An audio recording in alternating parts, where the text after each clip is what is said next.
Hey, you know, I know I ain't been on here in a while, right? And I'm just trying to tell you something right fast. People talk to me as I'm going through something about what they believe, right?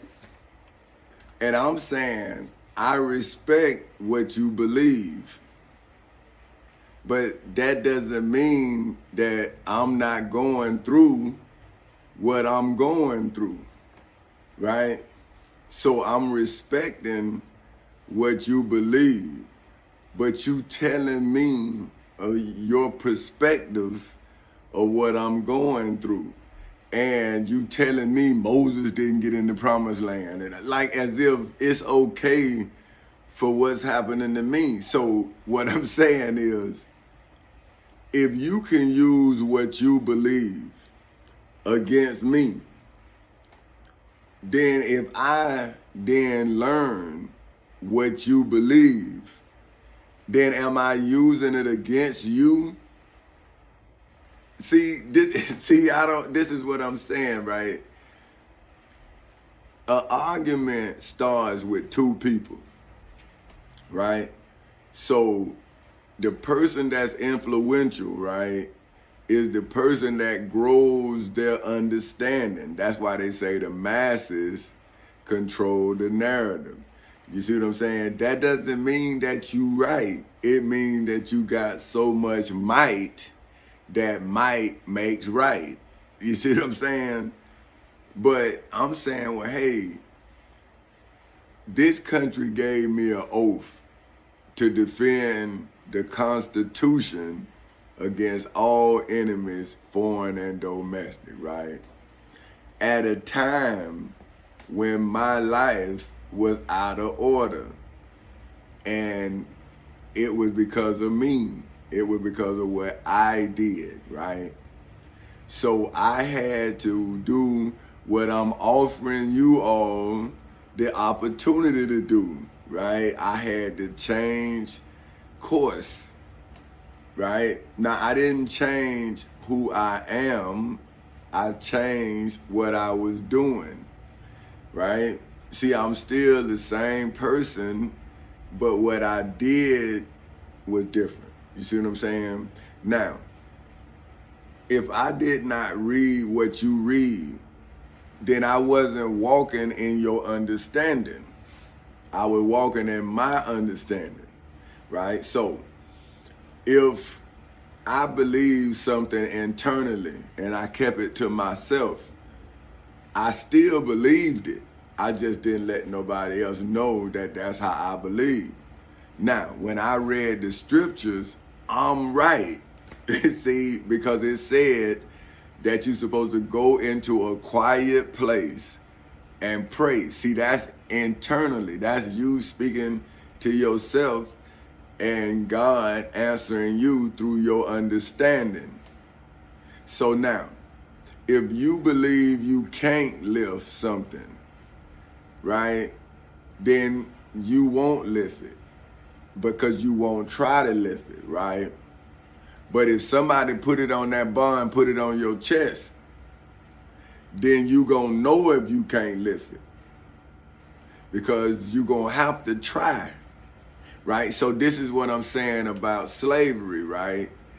If you don't try to go past your understanding, then you create your own limitations.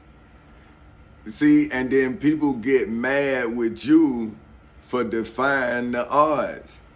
And that's what's so amazing, right? Because my mother told me, right? So when I read the Bible, it's like, golly, man, basically, when Ishmael's mother told him, or Gabriel, the angel, say that you will be hated of all men, well, that's basically what my mama told me. Like, hey, people gonna think you crazy because of you know this and that. And so it's like, okay, I still don't understand why people think I'm crazy. Because I'm saying, so you saying somebody stole my house, took my money, lied on me on my job, all this happened to me. and you saying that I don't know what happened to me. And I'm saying, well, why would you not think that I know that this man lying? So now I'm saying, if everything started with two people, well, I know this man lying because he lying on me. Now, everybody else don't know that this man lying because they looking at what the lie has cost me. Now, when the Bible says that you're supposed to add up the cost, well, I'm saying, well, why the liar didn't add up the cost of his lie? That got everybody involved because he had the masses, right? Now, my little tribe, right, was afraid of whatever the situation is, but now I got to be the root, right? Because I'm the only one know that this man lying because he lying on me. Now, why would you tell me to then believe in Jesus as if my truth is not the root of who I am and who I believe I am? So this is what I'm saying. Say, if a person is a bad person, then they would act like a bad person. But if a person is a good person, then why would the person act like a bad person? Because once you survive the situation, why would you then now lose who you are, right? So once I went into court and I saw the judge and I stopped myself, then the judge had to deal with me. See, that's what I'm telling you. I'm saying, well, look, man, the judge made this historical once he made his move illegal. Because now I have to bring him down, right? Now, I'm saying, well, how about if Moses settled with Pharaoh? What would be the value of leaving out of Egypt? See, this is what I'm asking the descendants of slaves. I'm saying, well, if I'd have took their money, right, then I would have been part of the corruption. I would have been part of the deception. But because I'm a descendant of slaves, the way was important to me because when I was being brought up, it said that knowledge is power. See, when I was being taught, it wasn't about money, it was about knowledge. You see what I'm saying? Now, I'm saying, well, hey man, if you was taught to believe and whatever you was taught to believe, why would you then be against what I believe? See, that's what get me with elders, right? That's why I'm here. I was talking to an older cat, and I got to hear him tell me about Jesus. And I'm saying, well, what about Dr. Martin Luther King, man? What about Minister Malcolm X?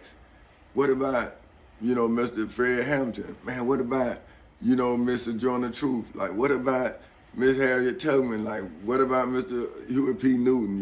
What about these people? Like, why do you go all the way back to Jesus? And I'm trying to tell you who I'm using in court to make my case for your grandchildren's freedom. And they looking at me like I'm crazy. Now I'm a bad grandfather. I'm a bad husband. I'm a bad everything. But I've been arguing with black people for 15 years based on what they believe. And I'm saying, man, but then they tell me that what's happening to me is because I don't believe what they believe. And I'm saying, well, how would that have got me out of court? Jesus was Jesus. I'm saying, well, Jesus came back from the grave. He didn't come back from court. So, he was born to die. Man, bruh. Well, what about Moses said, thou shalt not kill? Come on, man. Right? So you got to sit here and you got to argue with a man about a man. And you were saying, well, look, man, I'm trying to prove I'm a man. And then he say, no, man, you will never be a man, and he your elder. And you saying, man, No wonder they treat us the way they do. Look at you. You tell a man to give up on his truth for what you was taught. Man, and we coming out of slavery. So think about that. So you coming out of slavery and you bringing your God with you. And you wondering why you a slave? Because you are a slave to your God, right? If the truth can't save you, what God you serve? Because if real recognize real, then the truth should recognize the truth. So if my truth took me through court, why wouldn't I believe in the justice system? See, I'm saying the Bible says that in John 1, that's the new beginning. That's okay. So you got Genesis 1, that's written by Moses. John 1 is written by the disciple of Jesus. Those two beginnings. Now, in the new beginning that John spoke of, it said that the word would be with the God of the new beginning. Now, I'm telling y'all, listen, man, I do not believe what you believe. But my oath, the word, my word that I gave to my country that gave me an oath, see, it wasn't, the oath came from my country to me. Then I said, I do, so I gave my word to my country. Now, I'm coming back to my country, and I'm saying, hey man, these people who violated the country, they don't speak for the country. I do. See, because you gave me an oath to. Now, your elected officials, you all voted for them, then they took the oath. So they didn't go to the military. Now, some of them did. See, so they only served the country when they was in safety. I was in a war. You see, I was in Desert Storm. I was out to sea all the time. I did what this country told me to do. So I did. When this country was at war, I was with it. Even though I wasn't with the war, I was with my country. Now, I'm telling my country that, hey, you gave me an oath and I fulfilled it. I'm in court. Here's the evidence. Now, why are you persecuting me? Why was I in jail? That's what my military brothers and sisters supposed to come in and find out. Why am I a prisoner of war in my own country, in the state that I served in? I went to boot camp in Orlando, and I served on the USS Lexington in Pensacola, Florida. I never left out the state of Florida. So I've always defended my state. Look at the record. I never was stationed outside the state of Florida. Never. I did boot camp in Orlando. My ship was stationed in Pensacola, Florida. And I defended the Constitution in the civil and criminal courthouses in Seminole and Orange counties in the state of Florida on August 12, 2008 at 10:40 in the morning. And ever since that date, in and out criminal, as well as in the federal courthouse. So I had to learn how to open up a civil case that was when my property was stolen. Then I had to learn how to be a criminal prosecuting attorney when I prosecuted the devil for trying to prosecute me. So that's why I'm being persecuted, because I prosecuted him. Now, I'm saying this is the truth, right? You can go look it up. You can go Google it. You can go to the courthouse. You're supposed to be able to see it, right? Now, that's how you're supposed to be with Jesus. You're supposed to be able to go to Jerusalem, see where he was being judged at. But see, the story where you get to the root of it is belief. See, but when you look for me, you're going to see me in court fighting for you. That's what they don't want you to believe, that I've already won. See, so they want you to fight. And I'm saying, for what? Let them go to court and tell you why they want you to fight. And then you will see that the fight is over.